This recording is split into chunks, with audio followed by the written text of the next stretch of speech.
The eighth word. Bismillahirrahmanirrahim. Allahu la ilaha illa hu.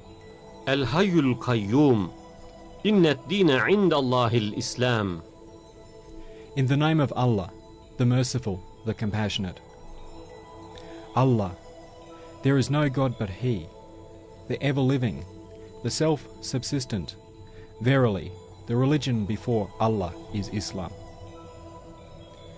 If you want to understand this world and man's spirit within the world, and the nature and value of religion for man, and how the world is a prison if there is no true religion, and that without religion man becomes the most miserable of creatures, and that is, Ya Allah, O Allah, and La ilaha illallah.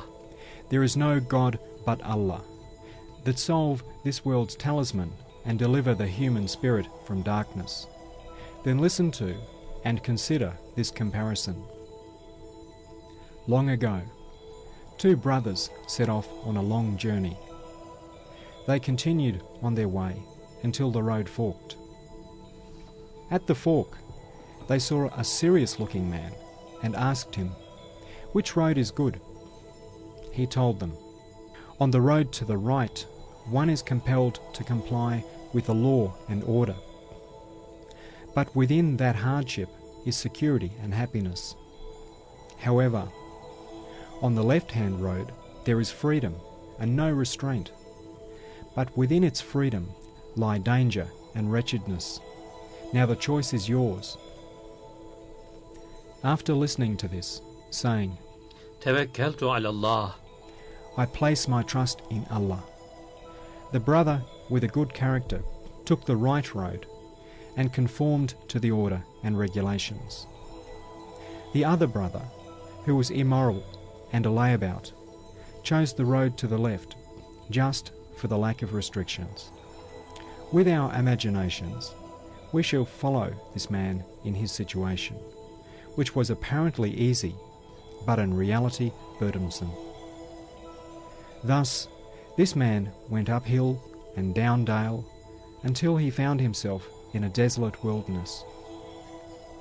He suddenly heard a terrifying sound and saw that a great lion had come out of the forest and was about to attack him. He fled. He came across a waterless well 60 yards deep, and in his fear jumped into it. He fell halfway down it where his hands met a tree. He clung on to it. The tree, which was growing out of the walls of the well, had two roots. Two rats, one white and one black, were attacking and gnawing through them. He looked up and saw that the lion was waiting at the top of the well like a sentry. He looked down and saw a ghastly dragon. It raised its head and drew it close to his foot, 30 yards above. Its mouth was as big as the mouth of the well. Then he looked at the well's walls and saw that stinging, poisonous vermin had gathered round him. He looked up at the mouth of the well and saw a fig tree. But it was not an ordinary tree. It bore the fruit of many different trees, from walnuts to pomegranates. Thus, due to his lack of thought and foolishness, the man did not understand that this was not some ordinary matter. These things were not here by chance, and there were mysterious secrets concealed in these strange beings. And he did not grasp that there was someone very powerful directing them.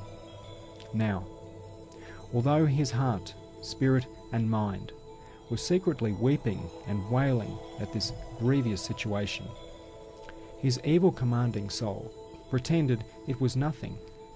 It closed its ears to the weeping of his heart and spirit, and deceiving itself, started to eat the tree's fruit as though it was in a garden. But some of the fruit were poisonous and harmful. Almighty Allah says in a divine hadith, أنا عند ظن عبدي بي.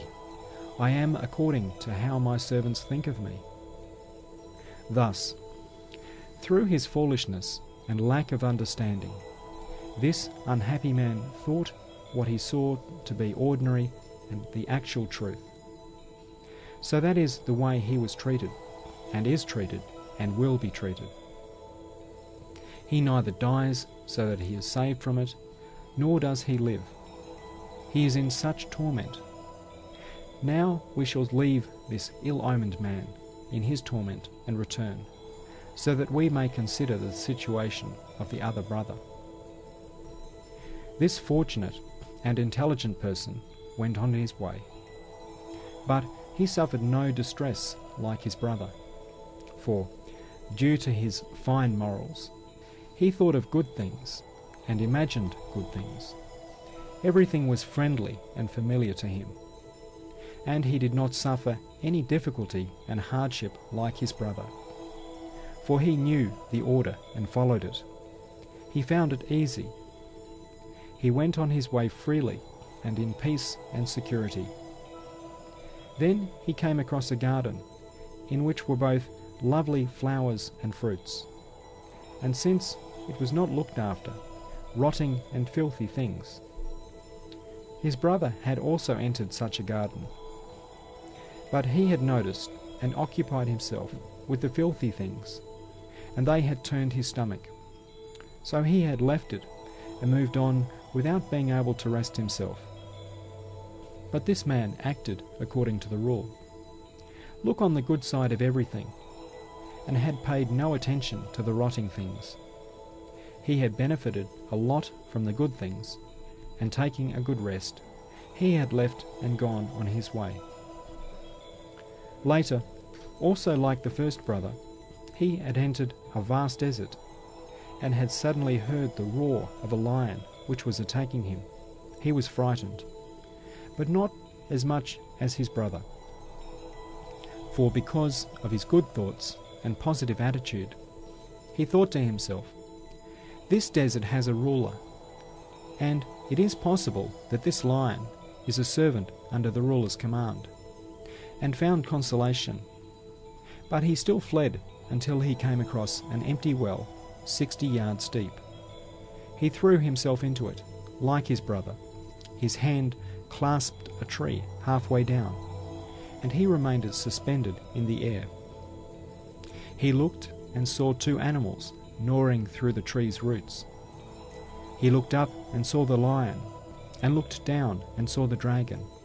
Just like his brother, he was seeing a most strange situation. He was terrified like him, but his terror was 1,000 times less than his brother's, for his good morals had given him good thoughts, and good thoughts show the good side of everything. So, because of this, he thought as follows: